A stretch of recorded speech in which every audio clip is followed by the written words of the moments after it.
ಮಿಂಚಿನಂತೆ ಗದೆಯಿಂದ ಹೊಡೆದು ಬಿಟ್ಟನು. ಹೊಡೆತ ಭೀಮನನ್ನು ಕುಸಿದು ಹೋಗುವಂತೆ ಮಾಡಿತು. ಆದರೆ ಅವನು ಪುನಃ ಎದ್ದು ನಿಂತ. ಭೀಮನು ಬಿರುಸಾದ ದಾಳಿಗೆ ಹೊರಟ.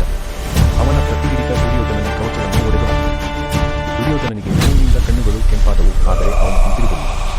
2 ಯೋಧರು ಆಡುತ್ತಿದ್ದ ಆಟ ಪ್ರಾಣಪಣದ ಗದಾಯುದ್ಧ. ಪ್ರತಿ ಹೊಡೆತ ಜೀವವನ್ನು ತೆಗೆದುಕೊಳ್ಳಬಹುದಾದದ್ದು.